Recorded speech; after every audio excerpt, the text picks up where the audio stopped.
चलो चलो आज बनाते हैं क्वेश्चन नंबर। आज एरिया अंडर कर्व में हम लोग आज कंप्लीट करने जाएंगे क्वेश्चन नंबर 9 को। देखो 9 क्वेश्चन में क्या क्या गिवन है। आपके पास पहला इक्वेशन दिया y is equal to x square. दूसरा इक्वेशन क्या आपके पास है y is equal to mod x. पहला वाला इक्वेशन बताओ तो पहला वाला किसका इक्वेशन लग रहा है? पैराबोला। ठीक है। दूसरा इक्वेशन मॉड को हटाएंगे तो क्या आएगा? एक बार प्लस एक्स आएगा, प्लस माइनस एक्स होता है मॉड को हटाएंगे तो एक बार प्लस एक्स और एक बार माइनस एक्स।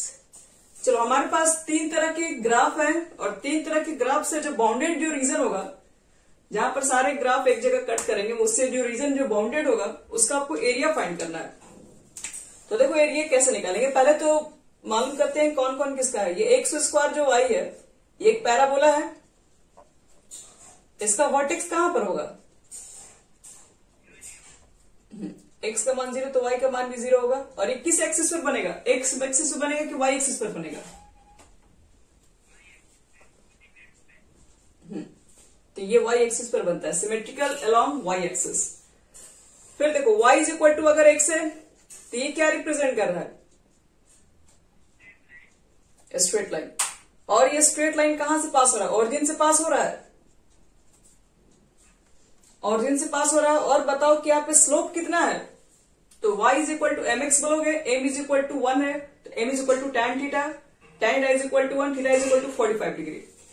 यानी कि यहाँ पर जो स्लोप होगा वो कितना हो जाएगा? tan थीटा होता है 45 डिग्री होगा।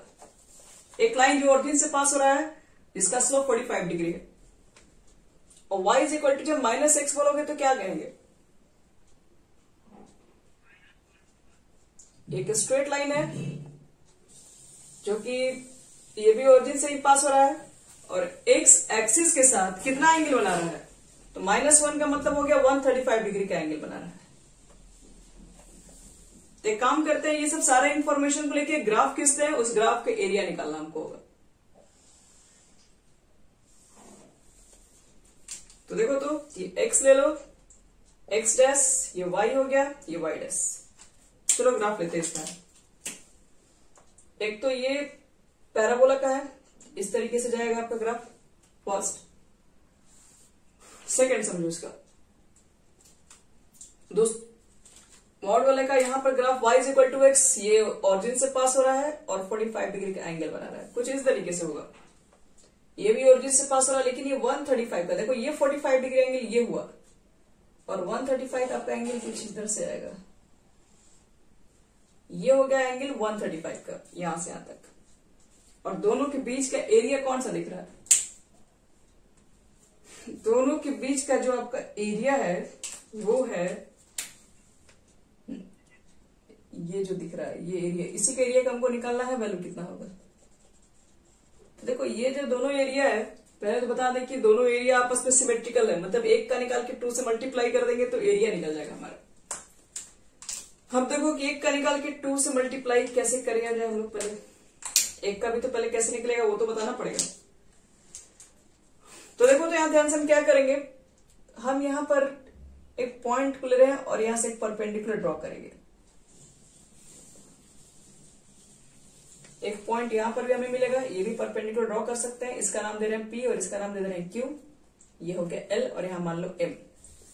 अब एक चीज बताओ जो बोल रहे हैं, अगर हम ये पूरे के एरिया में से, मतलब अगर हम इसको ट्राइंगल कह दें तो PLO ये जो ट्राइंगल है, इस ट्राइंगल में से अगर हम इस कर्व के एरिया को निकाल दें, हम इसको कुछ नाम दे दे रहे हैं D इस पॉइंट को, और ये पॉइंट का नाम है E।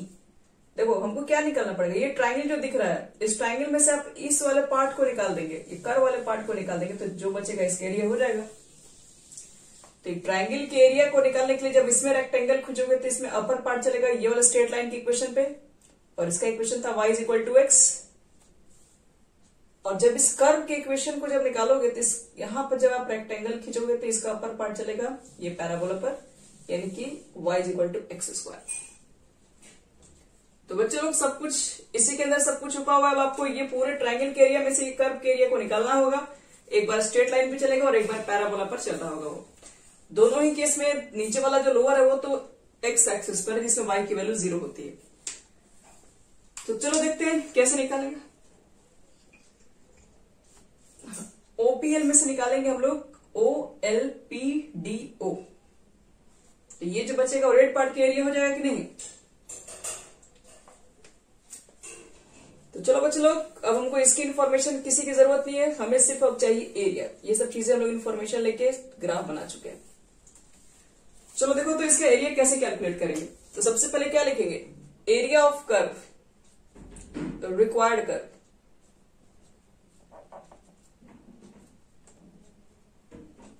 कौन सा कर्व है, ODPOQEO।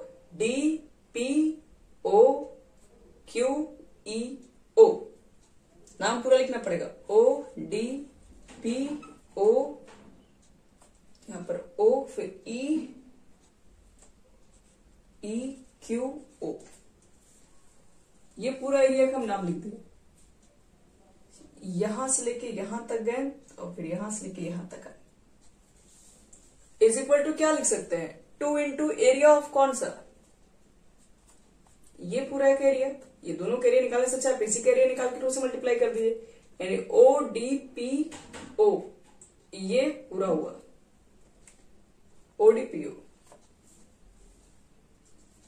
अब देखो प्रॉब्लम कहां पर है, एरिया तो निकाल देंगे लेकिन इसका लोअर पार्ट 0 अपर पार्ट का पता नहीं है, क्योंकि एरिया इसी के बीच में बॉन्डिंग है। तो मुझे इसका कोऑर्डिनेट चाहिए। इसका कोऑर्डिनेट के लिए आपको इस पॉइंट को सॉल्व करना पड़ेगा, और इस पॉइंट को सॉल्व करने के लिए क्या करना पड़ेगा बच्चे लोग, तो ये इंटरसेक्शन पॉइंट है किसका किसका, एक स्ट्रेट लाइन का, एक पैराबोला का। दोनों इक्वेशन को सॉल्व करके आपको पी का कोऑर्डिनेट निकालना पड़ेगा। तो लिखना पड़ेगा since P is the point of intersection, किसका पॉइंट ऑफ इंटरसेक्शन है, ऑफ पैराबोला एंड स्ट्रेट, और वो भी कौन सा स्ट्रेट लाइन, तो y is equal to x का सिर्फ। दोनों को सॉल्व करके निकालना पड़ेगा। तो देखो इक्वेशन क्या था, y is equal to x square था पैराबोला का इक्वेशन, और y is equal to x straight line का इक्वेशन। ये दोनों को सॉल्व करो तो हम तो कह रहे हैं कि y का जो मान x है वो इस इक्वेशन में पुट कर दो। एक मिनट, x square to x square, इसको उधर लेके चले जाओ, तो x square minus x square to 0, x common लोगे तो x minus 1 is equal to 0। X का दो मान, एक तो एक्स का मान 0 होगा और एक एक्स का मान 1 होगा। तो 0 तो इस पॉइंट पे नहीं आएगा, इस पॉइंट पे तो एक्स का मान 1 ही होगा। तो एक्स का मान 1 रखेंगे तो y का भी मान 1 हो जाएगा, यानी द कोऑर्डिनेट ऑफ P कितना हो जाएगा, 1,1। P का कोऑर्डिनेट 1,1, तो L का कोऑर्डिनेट कितना होगा, 1,0।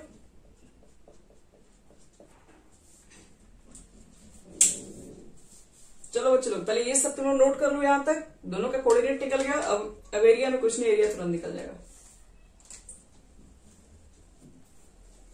यहां तक हो गया सबका, चलो अब इसको ध्यान से समझना। इसके बाद स्टेप को हमें निकालना है 2 इंटू एरिया ऑफ इसका। तो हम एक चीज लिखने जा रहे हैं, 1 मिनट, ये पूरे एरिया में से यानी area of triangle OLP, minus कर देंगे एरिया ऑफ कर्व, कौन सा कर्व, OLPDO, ये माइनस करना होगा।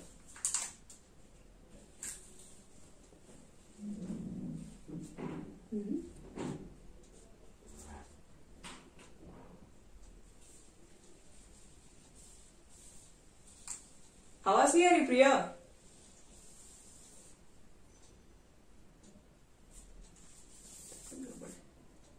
एक मिनट को कंप्लीट कर रहे हैं। यहां देखो 2, देखो तो OLP का एरिया कैसे निकालोगे, OLP इस ट्रायंगल का एरिया, तो लोअर लिमिट है 0, अपर लिमिट है 1, और इसमें जो हम लोग खींचे होंगे क्या लिए हम लोग, इसमें जब रेक्टेंगल लेंगे तो अपर पार्ट इस पे चल रहा है स्ट्रेट लाइन पे, यहां से y का मान निकल, क्योंकि y dx लिखता है कि नहीं इंटीग्रेशन में, तो y की वैल्यू तो निकालना पड़ेगा ना। तो y की वैल्यू कहां से निकलेगा, स्ट्रेट लाइन से निकलेगा, यानी x। यानी कि यहां पर आपके पास आएगा x dx, और इसका लोअर लिमिट 0, अपर लिमिट 1। इसमें आप रेक्टेंगल खींचेंगे तब पर पता चलेगा ये कर्व पे, और कर्व से y का मान निकालोगे तो y equal to x square था कर्व का, पैराबोला का इक्वेशन, एक्स स्क्वायर dx। अब कुछ नहीं करना है, इसको सॉल्व कर दो। अब ये जो आएगा यही आंसर हो जाएगा। ठीक है, चलो इसको सॉल्व करो तो कितना हो जाएगा, 2x का इंटीग्रेशन एक्स स्क्वायर बाई 2, और इसका लिमिट ले लो 1 0, x के पावर 3/3। एक बार 1 पुट करोगे तो 1 का स्क्वायर यानी 1 ही हो जाएगा, 1/2, 0 पुट करने पे खत्म ही हो जाएगा।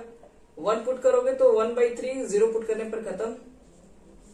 एलसीएम 6, 3 - 1 सॉरी 3 - 2 कितना है, देखो तो आंसर 1/3 आ रहा है, स्क्वायर यूनिट आ गया है।